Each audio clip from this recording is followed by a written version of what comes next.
الرحيم يا رب لك الحمد كما ينبغي لجلال وجهك وعظيم سلطانك ولله الحمد رب السماوات ورب الأرض رب العالمين وله الكبرياء في السماوات والأرض وهو العزيز الحكيم اللهم لك الحمد كما أنت أهله وصل وسلم على سيدنا محمد كما أنت أهله وافعل بنا ما أنت أهله فإنك أهل التقوى وأهل المغفرة اللهم صل على سيدنا محمد كما تحب وترضى له اللهم صل على سيدنا محمد كما تحب وترضى له اللهم صل على سيدنا محمد كما تحب وترضى له اللهم صل على محمد عبدك ورسولك وصل على المؤمنين والمؤمنات والمسلمين والمسلمات اللهم صل على محمد عبدك ورسولك وصل على المؤمنين والمؤمنات والمسلمين والمسلمات. گرامی قدر معزز و محترم سامعین کرام، السلام علیکم ورحمۃ اللہ وبرکاتہ.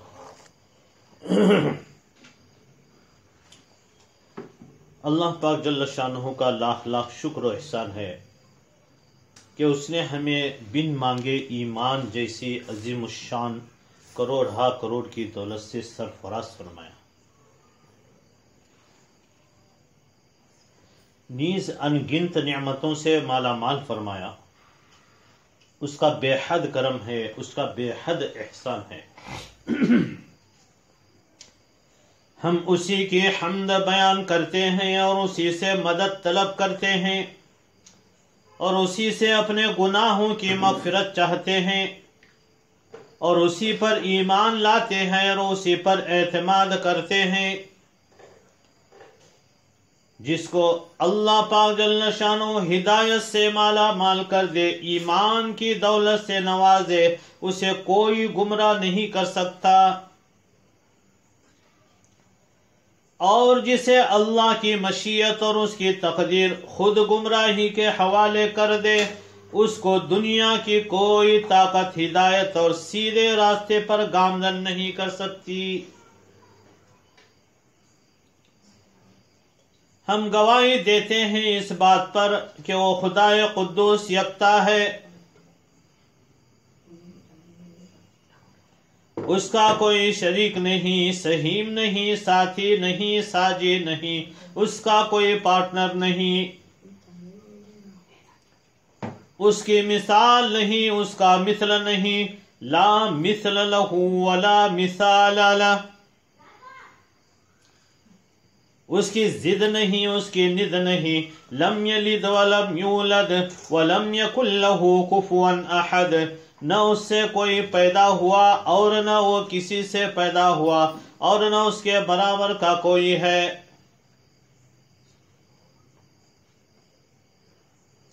ہم گواہی دیتے ہیں اس پر بھی ہمارے سرکار تاجدار انبیاء، امام الانبیاء و خاتم الانبیاء، مدینے والے آقا جناب محمد رسول اللہ صلی اللہ علیہ وسلم اللہ کے سچے اور آخری رسول ہیں. وہ دانائے سبل ختم الرسل مولائے کل جس نے، وہ دانائے سبل ختم الرسل مولائے کل جس نے، غبار راہ کو بخشا فروغ وادی سینا. نگاہ عشق و مستی میں وہی اول وہی آخر، نگاہ عشق و مستی میں وہی اول وہی آخر، وہی قرآن وہی فرقان وہی یاسین وہی طہ صلی اللہ علیہ وسلم. معزز و مکرم سامعین محترم، ہمارے پیغمبر جناب محمد الرسول اللہ صلی اللہ علیہ وسلم نے ارشاد فرمایا، دعا مانگنا عبادت کا مغز ہے اور مسلمانوں کا ہتھیار اور دین کا ستون ہے. اور آسمان و زمین کا نور ہے۔ ارشاد فرمایا تم لوگ دعائیں مانگنے میں کمی نہ کیا کرو، کیونکہ دعا مانگتے ہوئے کوئی برباد نہیں ہوا۔ غیروں سے مانگا تو ذلت ملی، غیروں سے مانگا تو ذلت ملی، اللہ سے مانگا تو عزت ملی۔ اے مانگنے والو مانگو اسی سے، اے مانگنے والو مانگو اسی سے جو دے دیتا ہے سب کو خوشی سے۔ دعا مانگنا نبیوں اور ولیوں کا طریقہ ہے۔ خوبصورت زندگی کا راز یہ ہے کہ دعا لی جائے، دعا دی جائے، دعا مانگی جائے۔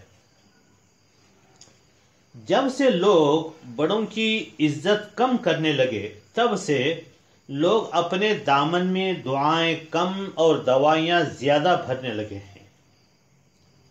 دور بیٹھے کوئی مجھے دعا دیتا ہے، دور بیٹھے کوئی مجھے دعا دیتا ہے، ڈوبتا ہوں سمندر مجھے اچھال دیتا ہے۔ دعائیں پڑھنا الگ ہے، دعائیں مانگنا الگ ہے۔ دعائیں تو مانگنے سے قبول ہوا کرتی ہیں، جیسے دعائیں کروانا الگ ہے، دعائیں لینا الگ ہے۔ محترم حضرات، اس کے خزانے میں کوئی کمی نہیں، اس کے خزانے بھرے پڑے۔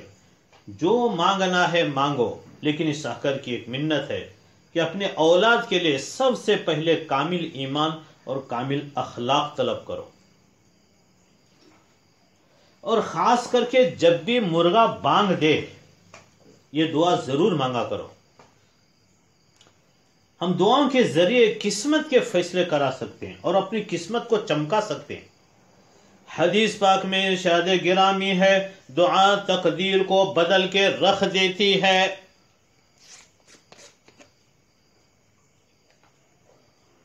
دعا تقدیر کو بدل کے رکھ دیتی ہے۔ مایوس نہ ہو اہل زمین اپنی خطا سے، تقدیر بدل جاتی ہے مضطر کی دعا سے۔ ٹوٹے رشتے وہ جوڑ دیتا ہے، ٹوٹے رشتے وہ جوڑ دیتا ہے، بات رب پہ جو چھوڑ دیتا ہے۔ اس کے لطف و کرم کے کیا کہنے، اس کے لطف و کرم کے کیا کہنے، لاکھ مانگو کروڑ دیتا ہے۔ زندگی کی تمام مشکلات و مصائب کے لیے مشکل کشا، حاجت روا عمل و دعا ہے۔ اس لیے پیسوں کے ساتھ ساتھ دعائیں بھی کماتے رہیں، کیونکہ دعائیں وہاں کام آتی ہیں جہاں پیسے کام نہیں آتے۔ ہاتھ دے دیتے ہیں اور ساتھ دینا چھوڑ دیتے ہیں۔ کوئی راستہ نہیں ایک دعا کے سوا، کوئی راستہ نہیں ایک دعا کے سوا، کیونکہ کوئی سنتا نہیں ایک اللہ کے سوا۔ جو لوگ دوسروں کو اپنی دعاؤں میں شامل کرتے ہیں، خوشیاں خوشحالیاں سب سے پہلے انہی کے دروازے پر دستک دیتے ہیں۔ لہذا میری ریکویسٹ ہے، گزارش ہے، آپ ہر کسی کو دل کھول کر دل کی گہرائیوں سے دعائیں دیا کریں۔ کیا پتا کسی کی قسمت کا ستارہ چمکنے کے لیے آپ کی دعاؤں کا منتظر ہو۔ دعا آپ کی ہوگی لیکن کسی کی قسمت کا ستارہ چمک اٹھے گا، کسی کی قسمت بند اور سنور جائے گی۔ دعائیں دینے میں بخل سے کام نہ لیا کرو، دل سے دعائیں دیا کرو، کیونکہ ہمارا ایک دوسرے کے لیے دعائیں دینا اور مانگنا اللہ پاک کو بے حد پسند عمل ہے۔ دعا مانگنا فرض ہے، چنانچہ قرآن کریم میں پارہ نمبر 24 آیت نمبر 60 سورہ مؤمن میں ارشاد ہے، ادعونی استجب لکم ان الذین یستکبرون عن عبادتی سیدخلون جہنم داخرین۔ میرے بندو بندیو تم مجھ سے دعا مانگتے رہو، میں تمہاری دعا قبول کروں گا۔ جو لوگ میری عبادت سے تکبر کرتے ہیں عن قریب وہ جہنم میں ذلیل ہو کر داخل ہوں گے۔ اور کسی کو بد دعا دینے سے، لعنت بھیجنے سے بہت بچیں، کیونکہ جس پہ لعنت بھیجتے ہیں وہ چکر کاٹتی ہے، گھومتی ہے۔ اگر وہ بد دعا کا، لعنت کا مستحق ہوتا ہے تو اس کو جا کر پکڑ لیتی ہے، اور نہ لوٹ کر بھیجنے والے پر وہ دھڑام سے آ کر پڑ جاتی ہے۔ اب اس کا ستیاناش ہو جاتا ہے اور وہ برباد ہو جاتا ہے. اس کی الٹی گنتی شروع ہو کر اس کی زندگی میں ذلت اور طرح طرح کی بربادیاں اور بیماریاں شروع ہو جاتی. اور جو دعائیں دیتے ہیں، رحمت بھیجتے ہیں، جو انسانیت کی خیر خواہی چاہتے ہیں، اگر وہ دعا اور رحمت کا مستحق ہوتا ہے تو ٹھیک، ورنہ لوٹ کر اسی پر وہ دعا اور رحمت آ کر لگ جاتی ہے. وہ اربوں خربوں رحمت ہماری جھولی میں آ کر پڑ جاتی ہے. محترم حضرات، زندگی ان کی بھی گزر جاتی ہے جو ہنس کے گزارتے، اور ان کی بھی گزر جاتی ہے جو روتے دھوتے گزارتے ہیں. بات آپ کے ہنسنے یا رونے کی نہیں ہے، اصل بات یہ ہے کہ کہیں کوئی آپ کی وجہ سے تو رونے پہ مجبور نہیں ہوا، اور کہیں رو کر بد دعا دینے پر تو مجبور نہیں ہوا. خود چاہے ہنس کے گزاریں یا رو کر گزاریں، لیکن کسی دوسرے کی آنکھ میں آنسو آنے کا سبب اپنی ذات کو کبھی مت بننے دیں. بس یہ سوچیں کہ سارے بندے اللہ کے بال بچوں کی طرح ہیں. اللہ اپنے پر بندے سے بہت زیادہ پیار کرتا ہے. اللہ تعالیٰ اپنے بندوں سے بہت زیادہ پیار کرتے ہیں، بہت زیادہ محبوب رکھتے ہیں. کسی کی آہیں، کسی کی بد دعا مت لیں، ورنہ زندگی مشکل سے مشکل تر ہو جائے گی. نہ بد دعائیں لینا ہے، نہ بد دعائیں دینا ہے. لینے سے بھی بچیں، دینے سے بھی بچیں. محترم حضرات، سیاسی باتیں، دنیاوی باتیں بہت چلی ہیں، بہت سنتے رہتے ہیں. آج ہمیں اور امت کو وہ باتیں بتلانے کی ضرورت ہے جس کی انہیں اشد ضرورت ہے. آج لوگوں کو اطلاع دینے کی ضرورت نہیں ہے، بلکہ حل چاہیے. مسائل و مشکلات، فقر و فاقہ، تنگ دستی، غربت، مہنگائی، پریشانیاں، بیماریاں، جادو، جنات، اثرات، بندشیں، رکاوٹیں، نظر بد، سفلی عمل، کالا جادو، جھگڑوں کا حل، بے برکتی کا حل، عبادتوں میں دل نہ لگنے کا علاج، وغیرہ وغیرہ. تو لوگوں کو ان چیزوں کا حل چاہیے. یقین جانیے اس کا حل ہے، اور یقینی حل ہے. وہ صرف دیار مصطفیٰ، دربار مصطفیٰ، در مصطفیٰ، چوکٹ مصطفیٰ صلی اللہ علیہ وسلم سے ملے گا. یہی آخری کوشش ہے. گھوم گھما کے، تھک ہار کے، دنیا کے سب چکر کاٹ کے انہی کا سہارا لینا پڑے گا، اور آپ صلی اللہ علیہ وسلم کی شفائیں، دوائیں، وفائیں، عطائیں اور آپ کی فرامین کو اختیار کرنا پڑے گا.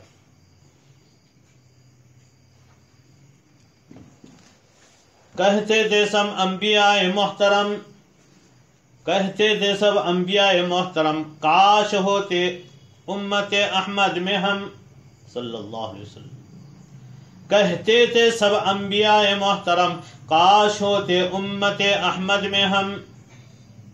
دم بدم ان پر درود و صد سلام، دم بدم ان پر درود و صد سلام، پہنچے ہم سب کا تحفہ بالدوام. اے رسول امین خاتم المرسلین، تجھ سا کوئی نہیں، تجھ سا کوئی نہیں. ہے عقیدہ اپنا بصد کو یقین، تجھ سا کوئی نہیں، تجھ سا کوئی نہیں. تیرا سکہ رواں کل جہاں میں ہوا، اس زمین میں ہوا، آسماں میں ہوا. کیا عرب کیا عجم سب ہے زیر نگین، کیا عرب کیا عجم سب ہے زیر نگین. تجھ سا کوئی نہیں، تجھ سا کوئی نہیں، صلی اللہ علیہ وسلم. گرامی قدر سامعین، آج کی اس محفل میں ربیع الاول کے مہینے کے حوالے سے سید الاولین والآخرین رحمت للعالمین محمد مصطفیٰ احمد مجتبیٰ صلی اللہ علیہ وسلم کے عشق و محبت اور آپ کی زندگی کے بارے میں چند باتیں عرض کرنی. بزرگوں کا مقولہ ہے، من احب شیئا اکثر ذکرہ، یعنی جو جس چیز سے محبت کرتا ہے اکثر اس کا تذکرہ کرتا ہے. تو آج کی چند باتیں اسی سلسلے کا ایک حصہ ہیں. یوں سمجھو، حضرت نبی کریم صلی اللہ علیہ وسلم کی مبارک زندگی اور مبارک تعلیمات کا ہمارے سامنے ایک سمندر ہے جس میں سے کچھ چلو پانی بھر رہے ہیں ہم. مگر کسی بھی تعریف کرنے والے نے آپ کی تعریف کا حق ادا نہیں کیا. بس اتنا کہہ کر بات کو مکمل کر دیا کہ بعد از خدا بزرگ تو ہی قصہ مختصر، یعنی مختصر قصہ یہ ہے کہ خدا کے بعد کوئی بزرگ عظیم المرتبت شخصیت ہے تو وہ امام الانبیاء و خاتم الانبیاء صلی اللہ علیہ وسلم ہے.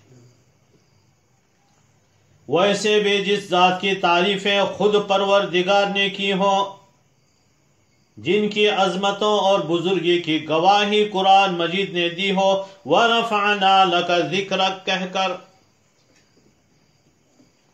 تو ہم جیسے طالب علم اس ہستی کی کیا تعریف کر سکتے ہیں. ایک فارسی کے شاعر نے عجیب کمال کر دیا، ذرا ان کے اشعار بھی سنیے اور انہیں داد دیجئے. وہ فرماتے ہیں: ہزار بار بوشویم دہنزا مشکو گلاب، ہزار بار بوشویم دہنزا مشکو گلاب، ہنوز نام تو گفتن کمال بے ادبیست.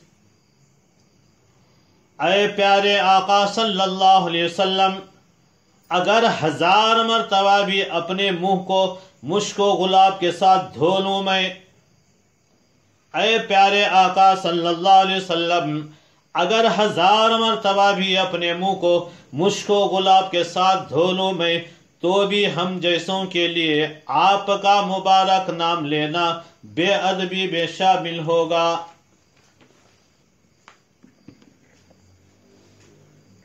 آج کی اس محفل میں انگریزی لکھے پڑھے حضرات سے متعلق بھی چند باتیں کہی جائیں گی. ان کے ذہنوں میں کیا کیا صورتیں اور سوالات گردشیں کر رہے ہوتے ہیں، اور وہ جب نبی اکرم صلی اللہ علیہ وسلم کی مبارک زندگی پڑھتے ہیں تو کس انداز سے اپنے نبی کو دیکھ رہے ہوتے ہیں. ہمارے اکثر نوجوان لڑکے لڑکیاں آج کل انٹرنیٹ کی وجہ سے کفار اور مشرکین کے کچھ ایسے مضامین بھی پڑھ لیتے ہیں جن میں نبی اکرم صلی اللہ علیہ وسلم کی مبارک زندگی کے بارے میں عجیب و غریب بے بنیاد معلومات، اعتراضات، بیہودہ باتیں ہوتی. وہ سن کر یا پڑھ کر اپنا دماغ اسی طرح بنا لیتے ہیں. یہ غلط ہے. دیکھیے، سعودی عرب جزیرۃ العرب کو جب دنیائے جغرافیے پر دیکھا جائے تو یہ تین طرف سے پانی کے ذریعے بقیہ زمین سے کٹا ہوا نظر آتا ہے، اور چوتھی طرف سے یہ بقیہ زمین کے ساتھ جڑا ہوا ہے. جس طرح انسان کے سینے میں دل لٹک رہا ہوتا ہے، کیسے بیچ میں ہے. اگر آپ دنیا کا نقشہ سامنے رکھ کر غور کریں تو جزیرہ عرب آپ کو دنیا کا جغرافیہ دل نظر آئے گا. اللہ رب العزت نے اپنے محبوب صلی اللہ علیہ وسلم کو اس مبارک زمین میں مبعوث فرمایا، مکہ مکرمہ میں. حضرت نبی اکرم صلی اللہ علیہ وسلم کے ساتھ محبت و عشق رکھنے والے حضرات تو اس دنیا میں کروڑ گزرے ہیں. ہر وہ آدمی جس نے کلمہ پڑھا اس کے دل میں نبی علیہ الصلوۃ والسلام کی سچی محبت کا ہونا ضروری ہے. محمد کی محبت دین حق کی شرط اول ہے. محمد کی محبت دین حق کی شرط اول ہے. اگر اس میں رہے خامی تو ایمان نامکمل ہے. اگر اس میں رہے خامی تو ایمان نامکمل ہے. راج اللہ کا، رواج محمد کا صلی اللہ علیہ وسلم. حضرت عبادہ ابن صامت رضی اللہ تعالیٰ عنہ، جو ایک جلیل القدر بدری صحابی، وہ فرماتے ہیں کہ ایک دن میں حضرت انس رضی اللہ تعالیٰ عنہ کے یہاں ایک دعوت پر حاضر ہوا. خادمہ باندی نے برکت کے لیے ایک رومال سامنے بچھا دیا جو کافی میلا تھا. اس پر شوربے وغیرہ سالن کے داغ پڑ گئے تھے، وہ میلا تھا.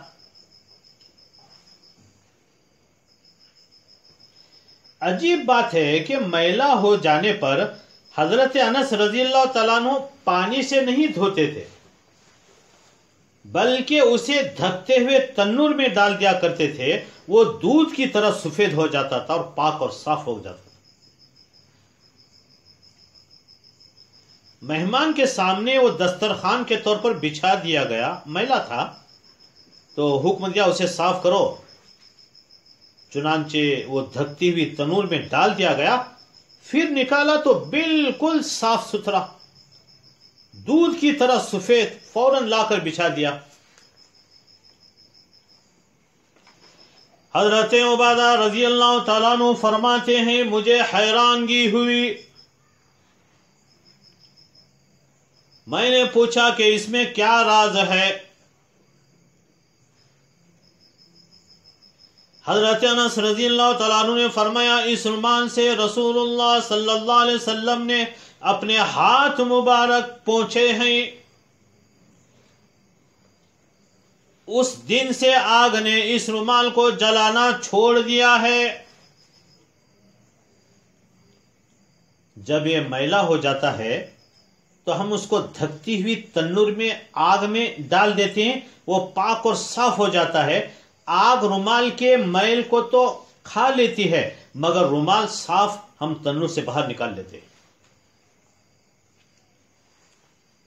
حضرت نبی کریم صلی اللہ علیہ وسلم نے جب سے مبارک ہاتھ پہنچا ہے اسے آج تک آگ نہیں جلا سکی، نہ جلا سکتی ہے۔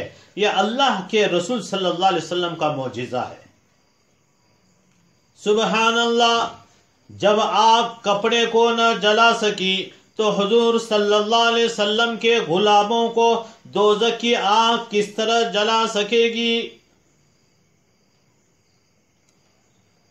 جب آگ کپڑے کو نہ جلا سکی تو حضور کے غلاموں کو دوزخ کی آگ کس طرح جلا سکے گی؟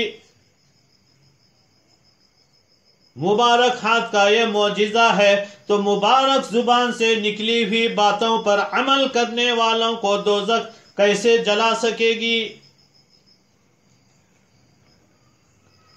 حضور صلی اللہ علیہ وسلم کی محبت ہم غلاموں کے ساتھ ہر بات میں ظاہر ہوتی ہے، جیسے ماں کو بچے سے ہوتی ہے کہ ہر موقع پر بچے کو وہی تدبیر بتلاتی ہے جو اس کے نزدیک اچھے سے اچھی ہو، اور ذرا سی تکلیف بھی بچے کی نہیں دیکھ سکتی۔ اسی طرح حضور صلی اللہ علیہ وسلم نے وہ اچھے کام ہم کو بتلائے کہ جن پر عمل کرنے سے ہم اللہ کو راضی کریں اور دوزخ کی آگ سے بچ جائیں۔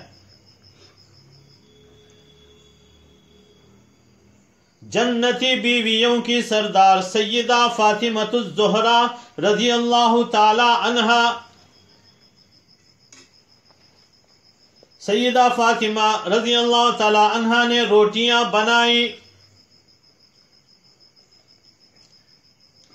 حضرت نبی کریم صلی اللہ علیہ وسلم نے ایک دو بنا کر دی روٹیاں۔ کافی دیر کے بعد جب سب روٹیاں پک گئیں تو اس میں سے ایک دو پکی نہیں۔ اسی طرح آٹے کا آٹا موجود ہے۔ نبی علیہ الصلوۃ والسلام نے پوچھا بیٹا کیا ہوا؟ عرض کیا ابو جی 2-3 روٹیاں ایسے ہیں جو پک نہیں رہی۔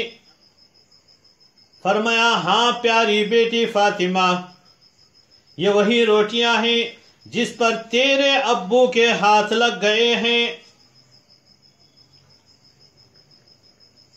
اب آگ ان روٹیوں پر کیسے اثر کرے گی؟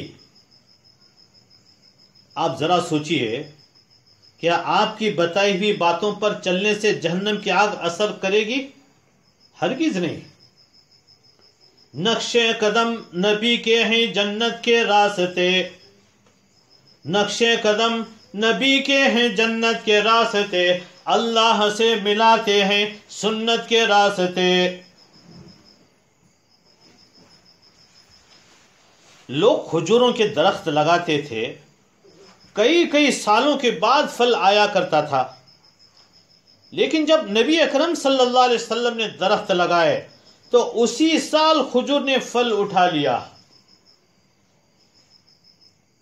آپ کے چھونے کے عجیب اثرات ہوتے تھے اور عجیب طرح کی برکتوں کا ظہور ہوا کرتا تھا.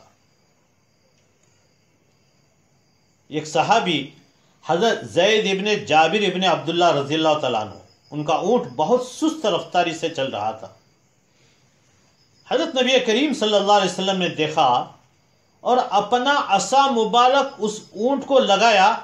عصا لگاتے ہی اونٹ اتنا سرپٹ دوڑنے لگا کہ وہ دوسری سواریوں کو سائڈ مار گیا. حضرت خالد ابن ولید رضی اللہ تعالیٰ عنہ کی بہادری مشہور ہے. جدھر زیادہ رش ہوتی جنگ میں ادھر چلے جاتے ہو. ہر جگہ فتح حاصل ہوتی تھی. انہوں نے اپنی ٹوپی میں چند مبارک بال آپ صلی اللہ علیہ وسلم کے لگا رکھے تھے اور وہ فرماتے تھے کہ میں جس طرف بھی وہ ٹوپی پہن کر جاتا تھا اللہ تعالیٰ مجھے ہر مقام پر فتح عطا کر دیا کرتے تھے. سبحان اللہ.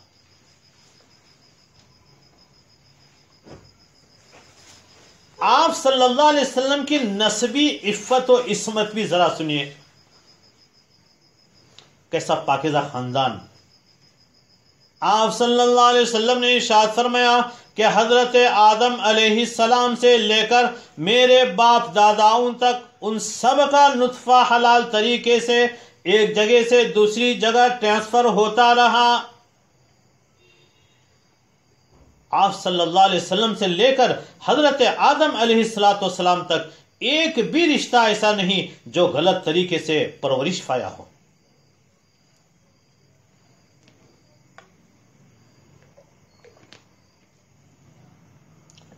قرآن کریم میں پارہ نمبر 17 سورہ انبیاء آیت نمبر 107 فرماتے ہیں وَمَا أَرْسَلْنَاكَ إِلَّا رَحْمَةً لِلْعَالَمِينَ. اے پیارے پیغمبر، ہم نے آپ کو دنیا جہاں کے لیے رحمت بنا کر بھیجا ہے. آپ دنیا کی ہر مخلوق کے لیے رحمت ہی رحمت ہیں. سارے انسانوں کے لیے رحمت. دیکھیے آپ صلی اللہ علیہ وسلم کی رحمت سے صرف مسلمان ایمان والوں نے ہی نہیں، سارے ہی انسانوں نے بھرپور فائدہ اٹھایا. وہ کس طرح؟ دیکھیے آپ صلی اللہ علیہ وسلم نے دعا فرمائی. دھیان سے سنیے. سارے انسانوں کے لیے رحمت کس طرح ہے؟ اے اللہ میرے بعد میری امت پر کوئی ایسا عذاب نہ آئے کہ ان کی شکلوں کو تبدیل کر دیا جائے. اے اللہ میرے بعد میری امت پر کوئی ایسا عذاب نہ آئے کہ ان کی شکلوں کو تبدیل کر دیا جائے. اللہ پاک نے دعا قبول فرما لی. محترم سامعین، آج جو ہم اپنی اصلی شکلوں میں زندہ ہیں نا، یہ رسول صلی اللہ علیہ وسلم کی دعاؤں کا صدقہ ہے. وگرنہ پہلی امتوں کی طرف پکڑ ہوتی تو سینکڑوں میں سے کوئی ہوتا تو جو اپنی اصلی شکل پر باقی رہتا. پہلے کوئی بندر رہتا، کوئی کیا بنا ہے، کوئی کیا بنا ہے، شکلیں بدل دی جاتی. آپ صلی اللہ علیہ وسلم جانوروں کے لیے رحمت ہیں، بوڑھوں کے لیے بھی رحمت ہیں، بچوں کے لیے رحمت ہیں، فرشتوں کے لیے بھی رحمت ہیں، دشمنوں کے لیے رحمت ہیں، مومنوں کے لیے رحمت ہیں، خصوصی طور پر عورتوں کے لیے رحمت ہیں. ذرا ہماری ماں بہنیں غور سے سنیں، آپ صلی اللہ علیہ وسلم کے کتنے احسانات ان خواتین پر ہیں اور کیسے عورتوں کے لیے رحمت ہے. آپ صلی اللہ علیہ وسلم کی رحمت سے عورتوں نے بھی فائدہ اٹھایا. آپ سوچیں گے وہ کیسے؟ دیکھیں حضور صلی اللہ علیہ وسلم کے تشریف لانے سے پہلے معاشرے میں عورت کی کیا وقت تھی، کیا عزت تھی. عورتوں کو کھلونا سمجھا جاتا تھا. اپنے گھر میں بیٹی کی پیدائش کو برا سمجھتے تھے، اور اگر گھر میں چھوری پیدا ہوتی تو اسے فوراً قبر میں زندہ گاڑ دیا جاتا تھا. باپ بیٹی کو محبت و پیار کی نظر سے نہیں دیکھا کرتا تھا. سمجھتے تھے کہ بیٹی ہوئی تو اب داماد کو سلام مارنا پڑے گا. ویسے بھی ساس داماد کا عجیب رشتہ ہے. دونوں کو رائٹ سے پڑھو تو وہی اور لیفٹ سے پڑھو تو وہی بنتا ہے. رائٹ سے پڑھو تو داماد داماد ہی رہے گا، لیفٹ سے پڑھو تو داماد داماد ہی رہے گا. اسی طرح ساس. بہرحال جب حضرت نبی کریم صلی اللہ علیہ وسلم تشریف لائے تو فرمایا جس شخص کے یہاں 2 بیٹیاں ہوں اور وہ ان کی پرورش کرے حتیٰ کہ ان کا نکاح کر دے تو وہ شخص جنت میں میرے ساتھ ایسے ہوگا جیسے یہ 2 انگلیاں ایک دوسرے کے ساتھ ہیں. اس حدیث مبارکہ سے بھلا کوئی مومن اپنی بیٹی کو حقارت کی نظر سے دیکھ سکتا ہے؟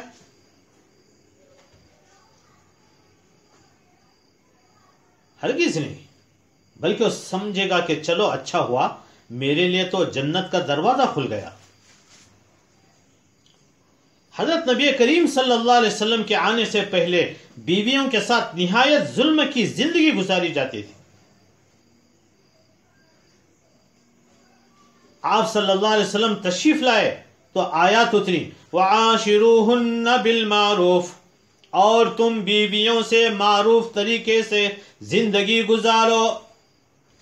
ہن لباس لکم وانتم لباس لہن، وہ تمہارا لباس ہیں اور تم ان کا لباس ہو. فرماتے ہیں بیٹیوں کی قدر کریں. بیٹیاں سب کے نصیب میں کہاں ہوتی ہیں؟ گھر جو خدا کو پسند آ جائے وہاں ہوتی ہیں. بیٹیوں کی قدر کریں. بیٹیاں سب کے نصیب میں کہاں ہوتی ہیں؟ گھر جو خدا کو پسند آ جائے وہاں ہوتی ہیں. اور بیٹیاں اللہ کی رحمت ہوتی ہیں. فرماتے ہیں وہ میاں بیوی خوش نصیب ہیں، وہ جوڑا خوش نصیب ہے، وہ گھرانہ وہ فیملی خوش قسمت ہیں جنہیں شادی کے بعد پہلے ان کی گود میں بیٹیاں پلیں. پہلے بیٹیاں پیدا ہو، پہلے بیٹیاں تولد ہو. سب کے حقوق بتلائے. جن گھروں میں عورتیں خاموش اور مرد فیصلے کرتے ہیں ان گھروں میں برکتیں راج کرتی ہیں. آج کی ہماری بہنیں بیٹیاں شادی کے فوراً بعد الگ گھر چاہتی ہیں. آج کی ہماری بہنیں بیٹیاں شادی کے فوراً بعد الگ گھر چاہتی ہیں، مگر ساتھ ساتھ یہ بھی چاہتی ہیں کہ ان کے بھائی آخری سانس تک اکٹھے رہیں اور گھر الگ نہ کریں. جیسے کہتے ہیں ہمارے داماد بہت اچھے، ہمارے داماد بہت اچھے، کیونکہ ہماری بیٹی کو سڑک کے بیٹھو بھی نہیں بولتے. ہمارے داماد بڑے اچھے، بہت اچھے. بیٹا خراب ہے، عادت شمار ہے، جورو کا غلام ہے، خالی جورو جورو بولتے، جورو کی سنتے. آج یہ حال ہے. اسلام نے سب کے حقوق بتلائے. داماد کو اچھا بنا دیا، بیٹے کو خراب کر دیا، غلط ہے. بہرحال محسن اعظم صلی اللہ علیہ وسلم کے احسانات امت پر بے شمار ہیں، اور سچی بات یہ ہے کہ امت سے کسی بھی احسان کا حق ادا نہیں ہو سکتا. امت سے کسی بھی احسان کا حق ادا نہیں ہو سکتا، مگر اللہ تعالیٰ کا حکم جان کر اگر کوئی امتی حق ادا کرے تو اس کی خوش نصیبی ہے. سب حقوق سے پہلے اور بہت بڑے درجے کا حق یہ ہے کہ آپ صلی اللہ علیہ وسلم کی تابعداری کرے، آپ کے قانون یعنی شریعت کی حفاظت کرے، اور سب سے بڑھ کر آپ کے ساتھ محبت کی جائے. اور یہ حق امت پر فرض ہے. محترم حضرات، یہ حق امت پر فرض ہے. جیسا کہ آپ صلی اللہ علیہ وسلم نے فرمایا ہے تم میں سے کوئی آدمی پورے ایمان والا نہ ہوگا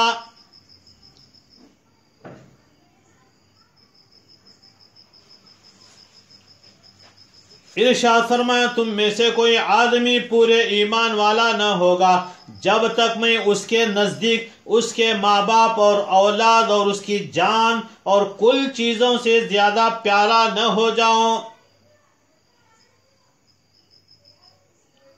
پورے ایمان والا ہوگا ہی نہیں جب تک میں اس کے نزدیک اس کے ماں باپ ہیں، اس کے اولاد ہے، اس کی جان ہے، کل چیزوں سے زیادہ پیارا نہ ہو جاؤ۔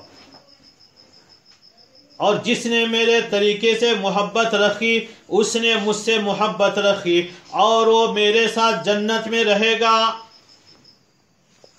بہت بڑی بشارت ہے، بہت بڑی بشارت ہے۔ سچی محبت کا یہ اثر ضرور ہوتا ہے کہ محبوب کے طریقے اور قول و فعل میں موافقت کی جائے، بات مانی جائے۔ جیسے کوئی بیٹا کہے میرے ابو سے مجھے محبت ہے، اگر باپ کہے کہ جا ذرا مارکیٹ سے یہ چیز لے آؤ تو کہے مجھ سے یہ کام نہیں ہوگا، بتاؤ کیا یہ سچی محبت کی علامت ہے؟ بالکل نہیں۔ اگر نبی علیہ الصلوۃ والسلام سے محبت ہے تو ان کے باتوں سے بھی محبت ہوگی۔ محترم سامعین،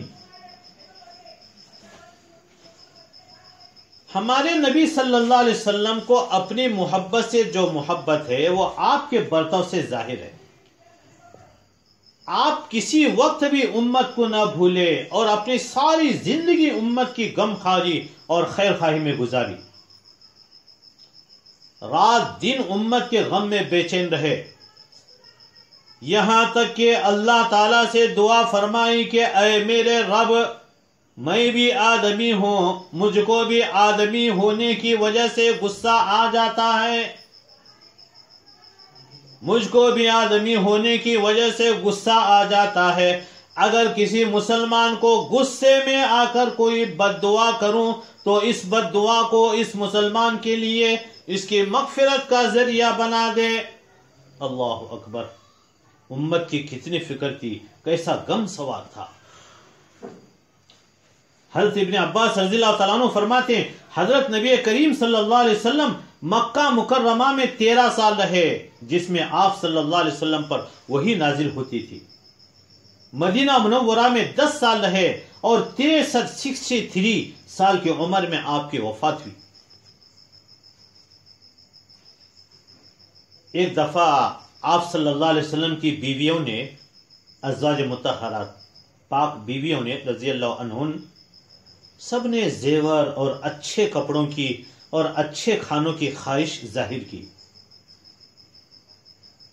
تو آپ نے اللہ تعالیٰ کے حکم سے یہ جواب دیا، یا ایھا النبی قل لازواجک، پارہ نمبر 21 سورہ احزاب آیت نمبر 28، یا ایھا النبی قل لازواجک ان کنتن تردن الحیاۃ الدنیا وزینتها فتعالین امتعکن واسرحکن سراحا جمیلا۔ اگر تم دنیا کو اور اس کے ساز و سامان کو چاہتی ہو تو تم کو بڑی خوبی کے ساتھ طلاق دے دوں گا، اور اگر تم اللہ اور رسول کو آخرت کے عیش و آرام کو چاہتی ہو تو اللہ تعالیٰ نے آخرت میں تمہارے لیے بڑی بڑی نعمتیں تیار کر رکھی ہیں۔ اللہ اکبر! یہ پاک بیویاں بھی اللہ رسول کی سچی عاشقہ تھیں۔ سب نے فرمایا کہ ہم اللہ اور رسول صلی اللہ علیہ وسلم کو خوش کرنا چاہتے ہیں اور دنیا کے مال و دولت پر لات مارتی ہیں۔ محترم سامعین، ربیع الاول شروع ہوتی ہی کچھ لوگ ایک حدیث شیئر کرنا شروع کر دیتے ہیں۔ ذرا دھیان سے سنیے، جس کے الفاظ کچھ اس طرح ہیں کہ جو بھی ربیع الاول کی مبارک باد دے اس پر جنت واجب ہو جائے گی یا جہنم کی آگ حرام ہو جائے گی۔ یہ حدیث جو ہے شیئر کرتے ہیں۔ دیکھیے، ماہ ربیع الاول یقیناً قابل احترام ہے، قابل اکرام ہے، اس میں کچھ بھی شبہ نہیں، لیکن اس کی مبارکباد دینے سے متعلق مذکورہ حدیث بالکل بے سند اور غلط ہے۔ اس کو حدیث کہنا بھی درست نہیں. اس طرح نبی صلی اللہ علیہ وسلم کی طرف جھوٹ منسوب کرنا لازم آتا ہے. حدیث پاک میں بخاری شریف کی روایت من یقل علی ما لم اقل من یقل علی ما لم اقل فلیتبوأ مقعدہ من النار او کما قال علیہ الصلاۃ والسلام. جو شخص میری طرف منسوب کر کے وہ بات بیان کرے جو میں نے نہیں کہی، جو شخص میری طرف منسوب کر کے وہ بات بیان کرے جو میں نے نہیں کہی تو وہ اپنا ٹھکانہ جہنم میں بنا لے. لہذا اس طرح کرنے سے پرہیز کریں، سخت پرہیز کریں. ایک بات ہے محترم حضرات، ذرا دھیان سے سنیں. پونا سٹی میں ایک اہم کام اس ماہ ربیع الاول میں چند فکر مند احباب نے کیا ہے پونا سٹی کے اندر. وہ یہ کہ جگہ جگہ جیسے کے مارکیٹ، دھنکواڑی ہے، گران دربار کیمپ ہے، ایم جی روڈ ہے، ایئرپورٹ روڈ ہے، وغیرہ وغیرہ پر بڑے بڑے پوسٹر لگائے ہیں جس میں پیغمبر محمد صلی اللہ علیہ وسلم مہنالے یہ کہہ کر اہم اہم باتیں، ہمارے پیارے پیغمبر صلی اللہ علیہ وسلم کی باتوں کو خوب رواج دیا ہے. یہ بڑا اہم کام ہے. اللہ پاک ان کی خدمات کو قبول فرمائے. محترم حضرات، نیپانی کے احباب نے کچھ اعمال مشکل مسائل حل کرنے اور ہر قسم کی بیماری پریشانی سے بچنے کے لیے کچھ اعمال بھیجے ہیں. آپ سبھی حضرات اس کو دھیان سے سنیں، بہت ہی اہم ہے. مشکل مسائل حل کرانے کا نسخہ. علامہ ابن تیمیہ رحمۃ اللہ علیہ بڑے جلیل القدر علماء میں شمار ہوتے ہیں. وہ فرماتے ہیں جب کوئی مشکل درپیش ہو تو میں کم و بیش 1000 مرتبہ استغفار کرتا ہوں، وہ مشکل حل ہو جاتی ہے. بہت اہم بات ہے. جب بھی کوئی مشکل درپیش ہو تو کم و بیش میں 1000 مرتبہ استغفار کرتا ہوں تو مشکل حل ہو جاتی ہے. حضرت علامہ ابن تیمیہ رحمۃ اللہ علیہ اٹھتے بیٹھتے سورہ فاتحہ پڑھا کرتے تھے اور وہ کہتے تھے کہ مجھے جو کچھ ملا ہے سورہ فاتحہ سے ملا ہے. فرماتے سورہ فاتحہ سے دوستی کر لیجئے. سورہ فاتحہ میں اللہ نے شفا رکھی ہے. سورہ فاتحہ پورے قرآن کا خلاصہ ہے. اللہ نے نماز کی ہر رکعت میں سورہ فاتحہ پڑھنے کا حکم دیا ہے. تو گھر کی تمام کھانے پینے کی چیزوں پر، برتنوں پر سورہ فاتحہ پڑھ کر دم کر دیجئے. اللہ کی ذات سے امید ہے کہ تمام جسمانی روحانی بیماریوں سے بچاؤ ہو جائے گا. جادو، سرکش، جنات اور شیاطینی اثرات سے حفاظت ہوگی. گھریلو انتشار اور پریشانیاں دور ہوں گی. آپس میں محبت پیدا ہوگی. کھانے میں برکت ہوگی اور کھانا کھلانے والوں کو بھی ہدایت ملے گی. یہ زبردست خزانہ ہے سورہ فاتحہ. اور کھانے کے درمیان صرف 7 مرتبہ سورہ فاتحہ پڑھیں. بڑی عجیب تاثیر ہے. یہ آرام سے ہو جاتا ہے 7 مرتبہ، کوئی مشکل نہیں. اس کے لیے وضو بھی شرط نہیں. البتہ کھانا ختم ہونے سے پہلے 7 مرتبہ ختم ہو. اس کے بے شمار فوائد آپ محسوس کریں گے. اس میں شفا صرف بیماریوں سے نہیں، زندگی کی ہر مشکل میں شفا ہے. ہر مشکل سے شفا ہے. بیماریاں تو اس کی تاثیر میں چھوٹی سی چیز ہے. کیوں کہتے ہیں مشکلات کے لیے 41 مرتبہ پڑھیں، 70 بار پڑھیں وغیرہ، فجر کی فرض سنت کے درمیان میں پڑھیں وغیرہ. مطلب حضرات، پہلے بیماریاں اتنے نہیں تھی، پہلے ڈاکٹر اتنے نہیں تھے. اس کی وجہ یہ ہے آج کل زیادہ ہونے کی وجہ ہمارے کھانوں میں شیطانی چیزوں کو دخل ہے. اسی طرح ہر طرف فتنے ہیں، گناہوں کی وبائیں، گناہوں کی فضائیں یہ عام ہیں. ایسے وقت میں یہ زبردست شفا ہے. آپ تجربہ کر کے دیکھ لیں، کھانے کے درمیان 7 مرتبہ سورہ فاتحہ پڑھیں اور گھر کی تمام کھانے پینے کی چیزوں پر، برتنوں پر سورہ فاتحہ پڑھ کر دم کر دیجئے. اللہ کی ذات سے امید ہے تمام جسمانی روحانی بیماریوں سے بچاؤ ہو جائے گا. اس میں یہ زبردست، اس میں شفا ہے، یہ دوا ہے، علاج ہے، یہ ڈھال ہے، حفاظت ہے، راحت ہے، رحمت ہے، برکت ہے. اس عمل کو ہرگز نہ چھوڑے. 7 مرتبہ ضرور پڑھیں، بچوں سے پڑھوائیں. اللہ پاک سے دعا ہے اللہ پاک ہم تمام کو ان باتوں پر عمل کرنے کی توفیق نصیب فرمائے اور نبی علیہ السلام کی سچی محبت ہمارے دلوں کے اندر پیدا فرمائے. سورہ فاتحہ سے ہم سب کو فائدہ اٹھانے کے فیصلے فرمائے.